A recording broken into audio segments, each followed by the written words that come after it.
எல்லாருக்குமே வணக்கம், good morning. இன்னைக்கு என்ன ஸ்பெஷல் அப்படின்னு கேட்டிங்கன்னா, இன்னைக்கு ஃபஸ்ட்டு எல்லாருக்கும் பிடிக்கும்ல, ரொம்ப பிடிச்ச ஒரு இது மாங்காய் ஊறுகாய். It's yummy. உங்களுடன் நான் வேற லெவல். இப்போதான் ஒரு வீடு கூட்டிட்டு இருக்கு. இன்னைக்கு முறுக்கு வச்சு சாப்பிடணும்னு ஒரு ஆசை. மொச்சக்கொட்டை கத்திரிக்காய், குட்டி குட்டி கத்திரிக்காய், செம்ம டேஸ்ட்டு. கிரேவி, அவ்வளோதான். இன்னைக்கு கொஞ்சம் டயர்டு. இன்னைக்கு வாக்கிங் நிறையா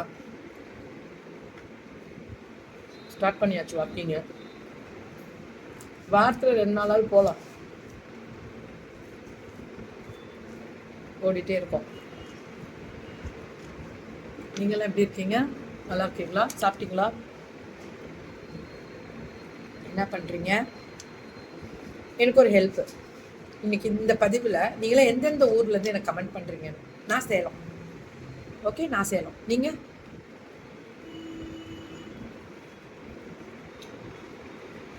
எங்கேருந்து பார்க்குறீங்க? என்ன பண்ணுறீங்க? உங்கள் ப்ரொஃபஷன் என்ன? எனக்கு ஒரு ஆசை உங்களுக்கு. அதாவது அது பப்ளிக் வாலில் வேணா கேட்குமானாலும் பரவாயில்ல, no issues. Okay, thank you so much. ஆனால் போட்டால் எனக்கு ஹாப்பி தான், ரொம்ப ஹாப்பி. என்ன பண்ணிகிட்ருக்கீங்க? பிஸ்னஸா இல்லை ஒர்க்குக்கு போகிறீங்களா? ஹவுஸ் ஒய்ஃப்னா பெருமைடா, சந்தோஷம்டா அப்படின்ற மாதிரி. அதுவே எவ்வளோ பெரிய வேலை தெரியுங்களா? சூப்பராக பண்ணியிருக்காங்க. புளிக்குழம்பு மாதிரியும் இல்லை, ஆனால் சிக்கன் கிரேவி போட்டு அந்த கிரேவி மசாலா போட்டிருக்காங்க. வாங்க வாங்க வாங்க, எங்கள் வீட்டுக்கு வாங்க சாப்பிட. நிறைய விஷயங்கள். நேற்று கோயம்புத்தூர் போயிருந்தேன். புது கனெக்ட் கொடுக்குறேன்னு சொல்லியிருந்தேன். நிறைய புது கனெக்டும் கொடுத்துட்டேன். Okay, thank you. சொல்லிடுறேன் முன்கூட்டியே. இப்போதான் மேடம் வந்தாங்க, வித்யா மேடம். கிளீனிங் ஒர்க் ஆகுது.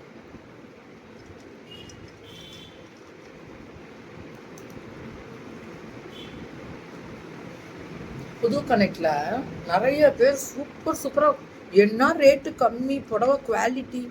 அவங்களெல்லாம் பார்த்தா புதுசாக பிஸ்னஸ் பண்ணுற மாதிரி தெரியல, அவ்வளோ அனுபவத்தில் பிஸ்னஸ் பண்ணுற மாதிரி தெரியுது. புது கனெக்ட் பிள்ளைங்கள்லாம் சூப்பராக பண்ணுறாங்க. ஐயோ, சான்ஸே இல்லை. இன்னைக்கு எண்ணெய் கத்திரிக்காய் குழம்பு மாதிரி அதில் பண்ணியிருக்காங்க. நன்றிங்க, நீங்கள் கொடுக்குற சப்போர்ட்லாம் தாறுமாறு. சூப்பராக பிஸ்னஸ் பண்ணுறாங்க, நல்லா டேலண்டாக இருக்காங்க. இப்போ நியூ கமர்ஸ் எல்லாம்,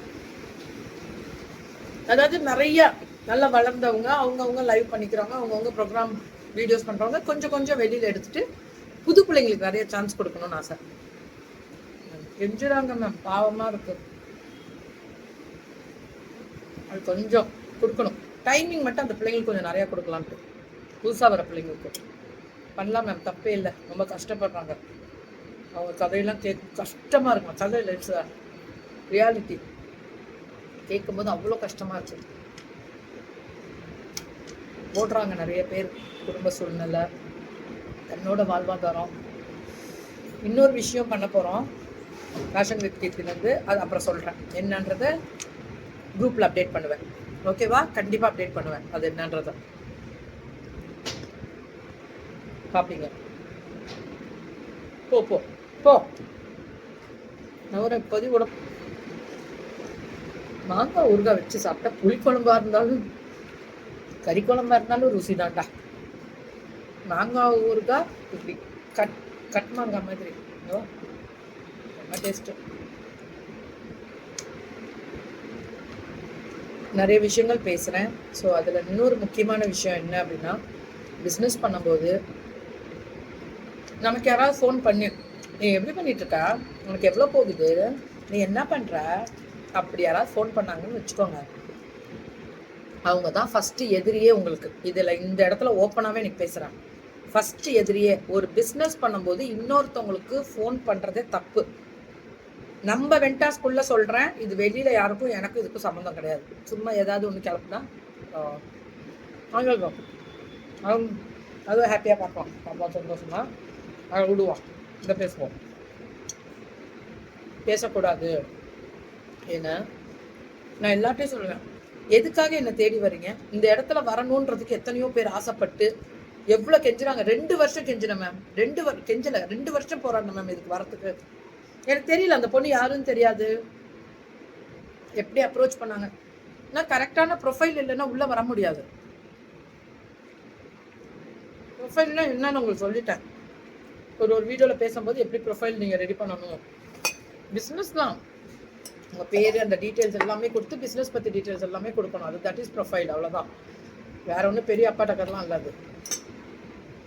அது நாங்கள் சப்மிட் பண்ணணும் எங்கள் அட்வொகேட்க்கு. அதுக்காக அந்த ப்ரொஃபைல் சப்மிட் பண்ணணும். ஏன்னா இனி எந்த ஊர்னே தெரியாமல் நம்ம பண்ணுறோம்ல லைவ். அதுக்காக அப்படி இருக்கும் பொழுது ஸ்பெசிஃபிக்காக வந்து பார்த்தீங்கன்னா பேசுகிறாங்க. புதுசாக வர பிள்ளைங்களுக்கு கூட இது அட்வைஸாக எடுத்துக்கோங்க கண்டிப்பாக. ஓ அவங்க சீனியரு, அவங்க சொன்னால் நம்ம கேட்கணும். கீக்கிமா எனக்கு நல்ல பழக்கம், நல்லா தெரியும், இப்படியெல்லாம் பண்ணியிருக்காங்க. அதுக்கு தான். அதனால நீ இதை பண்ண அதை. பழைய பிள்ளைங்க எது யார் பேசினாலும் ஃபோன் எடுக்காதீங்க. அதே மாதிரி புதுசாக வர பிள்ளைங்க ஃபேஸ்புக்கில் எப்படி பேஜ் ஓப்பன் பண்ணுறீங்களோ யூடியூப்லையும் ஓப்பன் பண்ணிக்கோங்க. நல்லது. ஒரு சேனல் கண்டிப்பாக ஓப்பன் பண்ணிக்கோங்க. இப்போ புதுசாக யூடியூப்பில் சேனல் ஓப்பன் பண்ணுறவங்களுக்கு வியூ ஜாஸ்தி கொடுக்குது. அது ஒரு டிப்ஸ் கொடுத்துட்றேன். எல்லாருமே யூடியூப் ஓப்பன் பண்ணிக்கோங்க. இப்போ நிறைய பேர் பா எக்ஸ்ட்ராடினரி கேர்ள்ஸு வீட்டில் இருந்த மாதிரி என்ன மாதிரி பிஸ்னஸ் பண்ணுறாங்க தெரியுமா? சாரி பிஸ்னஸ்ஸு நான் பார்க்குறேனே. Salute to all the beautiful great சிங்க பெண்கள் அனைவருக்கும் இந்த ஃபேஷன் வித் கீர்த்தி சார்பாக சல்யூட். இதுதான் மேம் ஹாப்பினஸ்ஸு. நீங்கள் வளர்ந்து உங்கள் பின்னாடி இருக்கக்கூடியவர்கள் நிறைய பேரையும் வளர்த்து விட்டு நீங்கள் வளரும் பொழுது நிறைய ஹோல்சேலர்ஸ்க்கு கொடுத்து ஸ்டாக் எடுத்து செம்மையாக பண்ணுங்க மேம். நெகட்டிவாக பேசுகிறவங்க பேசிகிட்டே இருக்கட்டும். பாசிட்டிவாக நம்ம நினைப்போம், பாசிட்டிவாக நம்ம பண்ணிகிட்டே இருக்கலாம். நிறைய விஷயங்கள் இருக்குது தங்கம். பிஸ்னஸில் எல்லாரையும் நம்பக்கூடாது தங்கம். நமக்கு அட்வைஸ் பண்ணுறவங்களையும் நம்பக்கூடாது, நமக்கு சப்போர்ட் பண்ணுறவங்களையும் நம்பக்கூடாது. நமக்கு சிரிச்சு பேசுகிறாங்கன்னு நம்பாத. சிரிச்சு பேசுகிறவங்களாம் நல்லவங்க, கோபமாக இருக்கவங்க கெட்டவங்கன்றது இல்லை தங்கம். இது நல்லா ஞாபகம் வச்சுக்கோங்க. இது ஒரு டைலாக் மனசில் எப்போவுமே பதிச்சு வச்சுக்கோங்க. யார் என்னவா இருந்தாலும் நம்ம தொழிலின்னு வந்தால் நம்ம மட்டும்தான் பண்ணிக்கணும். இந்த இடத்துல ஒரே ஒரு சின்னதாக ஒரு இன்ட்டு கொடுக்குறேன். சின்னதாக ஒரு இன்ட்டு கொடுக்குறேன். தயவு செஞ்சு புரிஞ்சுக்கோங்க. இந்த வார்த்தை லைஃப் டைம்ல மறக்காதீங்க. நான் கொடுக்கறத பிஸ்னஸ் பண்றவங்க பிஸ்னஸை பத்தி இன்னொருத்தவங்கள்ட்ட கன்சல்ட் பண்றதுக்காக ஃபோன் எடுத்து வச்சு உங்க வெல்விஷர்ல பண்றீங்க, உங்க ஃபேமிலியில பண்றீங்க, உங்க அம்மா அப்பாட்ட பண்றீங்க, உங்களுக்கு நல்ல வெல்விஷர் இருக்காங்க அப்படின்னா அதெல்லாம் ஓகே. அதெல்லாம் ஒரு இதுதான். பிஸ்னஸ் பண்றீங்க, ஃபோனை எடுத்து பிஸ்னஸ் பத்தி யார்கிட்டையும் பேசாதீங்க. என்னைக்கு ஃபோனை எடுத்து பிஸ்னஸ் பத்தி நீங்க ஒருத்தவங்கள்ட்ட பெருமைக்கும் சொல்ல வேணாம், போகலன்னு சொல்ல வேணாம். காலங்கள் நீங்க உழைப்பு தான் முக்கியம். இதுல உழைக்கும் பொழுது வரும். நீங்க பேச பேச பேச ஒரு படியா இறங்கிட்டு இருக்கீங்கன்னு அர்த்தம். ஆப்போசிட்ல பேசுறீங்களா, அவங்க என்ன தெரியுமா நினைப்பாங்க? வெரி குட், நம்ம எதிர்பார்த்தது நடந்துருச்சு. ஆனா ஆறுதல் சொல்லுவாங்க. எப்படி? நமக்கு. அப்ப என்ன பண்ணணும்? நான் இருந்தா என்ன தெரியுமா சொல்லலாம்? என்ன மாதிரி ஒரு முட்டாள் யாரும் இல்லடா அப்படின்னு நான் என்ன நினைச்சுக்குவேன். நான் யாரையும் சொல்ல மாட்டேன்.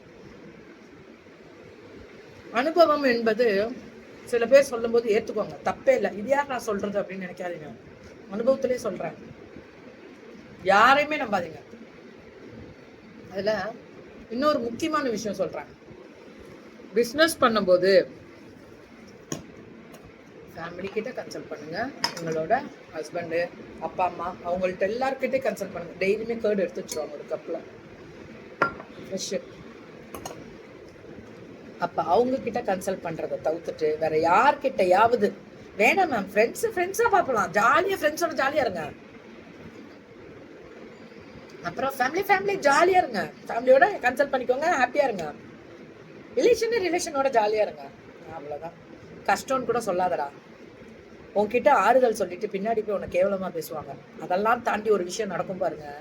உங்களை பரிதாபம் பாக்குறேன்ற பேர்ல உங்களை ஒதுக்கிடுவாங்க நிறைய இடத்துல. நமக்கு அந்த பரிதாபமே வாழ்க்கையில கொன்றும். பரிதாபம் பார்க்குற அளவுக்கு வேணாம் தங்கம்.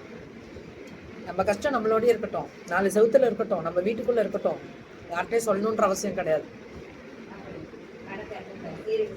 எல்லாரும் உட்காந்துருக்காங்களா? ஹாப்பியா இருங்க. சில நேரங்கள்ல சில விஷயங்கள்ல நீங்க உழைக்கிற உழைப்புக்குரிய பலன்கள் லேட்டா தான் வரும், உடனே எப்படி வரும்? அப்புறம் அதோட அருமை என்ன நமக்கு தெரிஞ்சிருமா? அதே மாதிரி யாரையும் கஷ்டப்படுத்திடாதீங்க. அவங்க நல்லா இருக்காங்களே, நான் இப்படி இருக்கேனே நினைச்சு வருத்தமும் படாதீங்க. ஒரு இடத்துல ஒரு நல்லா இருக்காங்க அப்படின்னா அவங்க அவ்வளோ வேதனை, அவமானம், கஷ்டம், துக்கம் எல்லாம் பார்த்துட்டு தான் அவங்க நல்லா இருப்பாங்க. ஆனால் அவங்களோட பாதையை நம்ம பார்த்தோம்னு வச்சுக்கோங்களேன், வலிக்கும். என்னடா இது இப்படி ஒரு கரடு முரடான பாதையில போயிருக்காங்கன்னு. ஆனால் நம்ம அந்த கரடு முரடான பாதையில போகக்கூடாதுன்றதுனால தான் நம்ம தெளிவா கொஞ்சம் அமைதியா பொறுமையா யாரையும் நம்பாம. ஒரே ஒரு விஷயம், இந்த விமர்சனம்னா என்ன அப்படின்னு எல்லாரும் கேட்குறாங்கல்ல, அதுக்கு நான் சொல்றேன் ஒரே ஒரு பதில். நான்லாம் விமர்சனம் பண்ண மாட்டேன், நான்லாம் காசிப் பேச மாட்டேன். மேம், காசிப் மற்றவங்கள்ட்ட பேசுறது தான் காசிப் கிடையாது. ஒரு பொண்ணு நல்ல அழகான ட்ரெஸ்ஸோ அழகான நகைகளோ போட்டுட்டு போகும் பொழுது அந்த இடத்துல அந்த பொண்ணு பொறாப்பாரு அப்படின்னாலே அது ஒரு காசிப் தான். இவ எப்படி பண்ணான்னு தெரியும் அப்படின்னாலும் ஒரு காசிப் தான். நம்மள நமக்குள்ளேயே பேசினாலும் காசிப் தான், வெளியே பேசினாலும் காசிப் தான். எண்ணங்கள் தான் வாழ்க்கை. அப்ப நம்மள சொல்ல எத்தனை நேரம் ஆகும்? மற்றவங்க அவ எவ்வளோ கஷ்டப்பட்டிருப்பா, எவ்வளோ போராடி இருப்பா, எவ்வளோ ஓடி இருப்பா, அதெல்லாம் பார்க்கறதே கிடையாதே நம்ம. இது எனக்கு சொல்லுவேன் நான் என்ன இதெல்லாம் இந்த வந்து கீர்த்திக்குரிய அட்வைஸ்ன்னு வச்சுக்கோங்க. இதெல்லாம் அட்வைஸ், திஸ் இஸ் நான் யார் உங்களுக்கு அட்வைஸ் பண்றதுக்கு? You are the beautiful souls. நீங்களாம் உணர்ந்து வளர்ந்து பெரியவங்க ஆனவங்க. இது நான் எனக்கான ஒரு தேற்றலும் ஏற்றலும். ஆனா ஒரு விஷயத்துல கஷ்டப்பட்டு இன்னொரு விஷயத்துல நிப்பாங்க. ஆனா அந்த விஷயத்துல கஷ்டப்பட்டதை மட்டுமே நம்ம பேசுவோமே தவிர்த்து அதுல கஷ்டப்பட்டு போராடி அவ தெளிவா எந்திரிச்சு இன்னொரு இடத்துல நிக்கிறாளேன்னு அவளை நம்ம பாராட்ட மாட்டோம். இதுதான் உலகம். அது நமக்கும் தான் தங்கம், நமக்கும் தான் தங்கம். பெண்ணு வெளியே வந்துட்டாலே, என்னதான் பாரதி கண்ட புதுமை பெண்ணுனாலும் வெளியே வந்துட்டாலே. ஆனா மத்தவங்க எல்லாம் செய்யற தப்பெல்லாம் வெளியில தெரியாது. ஆனா ஒரு பிள்ளைக்கு மறைக்க தெரியாதுடா. அவ ரொம்ப இன்னசென்ட்டா இருப்பா. அவ எல்லாரையும் நம்புவா. ஆனா எல்லார்கிட்ட எல்லா விஷயத்தையும் காமிச்சிருவா, சொல்லிடுவா. ஆனா அவளை அசிங்கப்படுத்துற விதம் இருக்கு பாருங்க, நம்ம பெரிய லெவல்ல யோகிய மாதிரி பண்ணுவாங்க பாருங்க. நிறைய விஷயங்கள் நம்மளுக்கும் ஒரு பொண்ணு இருக்கே அப்படின்னு பாத்துடணும். எனக்கு சொல்றது யாரும் தப்பா நினைக்காதுங்க. எவ்வளவு தப்பு. நம்ம பர்ஃபெக்ட்லாம் சொல்ல முடியாது. நான் என்ன சொல்லுவேன், நானும் பர்ஃபெக்டா ஓரளவுக்கு கரெக்டா போகணும் அப்படின்னு நினைப்பேன். யாரையும் கஷ்டப்படுத்திடக்கூடாது. எந்த விஷயத்துல வேணா கஷ்டப்படுத்து. பெண்ணோட முக்கியமான எந்த ஒரு உள் உணர்வு டச் பண்ணி கஷ்டப்படுத்திட்டோம்னா நம்ம நல்லா இருப்போமா அப்படின்னு கேட்டா தெரியல. ஆனா பலன் சீக்கிரம் வரும்ன்ற கர்மா இருக்கு. ஆணுக்கும் அதே தான் மேம். பெண் பாவம் கூட பரவாயில்ல, ஆண் பாவம் அதோட மோசம். யாரா இருந்தாலும் அதான். நீ சாயும் தோல் உனக்கு ஆறுதலாக இருக்குதான்னு பாரு. சில நேரங்கள்ல இருக்குதா இல்லையானே தெரியல மேம் அப்படின்ற அளவுக்கு ஓடுறாங்க. ஆனா நான் உண்மையா இருக்கேன் அப்படின்றவங்க ஒரே ஒரு விஷயம் சொல்லுங்க, அப்படியே இருங்கடா. இன்னசென்ட்டா இருக்கலாம், ஆனா ஏமாறக்கூடாது. மற்றவங்களுக்கு கஷ்டப்படுத்தாம இருக்கலாம், ஆனா நம்மளை கஷ்டப்படுத்துறவங்களுக்கு குட் பை சொல்லி டாட்டா சொல்லி சிரிச்சுக்கிட்டே போயிட்டே இருங்க. பதில் கூறாதீங்க. யாருக்கும் பதில் சொல்லணுன்ற அவசியமே கிடையாது தங்கம். நீ ஜெயிக்க பிறந்தவள். உன்னுடைய வழி சரியான வழின்னு உன் மனசுக்கு பற்றுச்சுன்னா நீ பாட்டுக்கு நடந்து போய்கிட்டே இரு. உன்னுடைய பல பெண்களை கோர்த்து கை கோர்த்து கொண்டு போ. உன்னை பேசியவர்கள் கூட கடவுள் பார்த்து கொள்வார். இந்த உலகத்துல பேசிட்டு மட்டும்தான் இருப்பாங்க. ஏன்னா அவ ஜெயிச்சுட்டு போயிட்டு இருக்கால, அதனால பேசுவாங்க. நீ தோத்துட்டனா பேசுவாங்க. அவங்க தோத்தவங்க தாண்டா நம்மள பேசுவாங்க. ஜெயிச்சவங்க போயிட்டே இருப்பாங்க. லவ் யூ தங்கம், கவலைப்படாத. நீ சாதிப்பன்னு நினை, ஆனா போனை எடுத்து யார்கிட்டையும் பேசாத தேவையில்லாம. அந்த நேரத்துல உன்னால என்ன சாதிக்க முடியும்னு பாரு. சாதனை உனக்கு என்னைக்கும் நல்லது. உன்னுடைய குடும்பம், உன் வாழ்வாதாரம், உன்னுடைய சுற்றி இருக்கக்கூடிய ஒரு சந்தோஷமான சூழ்நிலை உனக்கு அமையும். சந்தோஷமா இரு, ஹாப்பியா இரு. Love you all. தேங்க்யூ.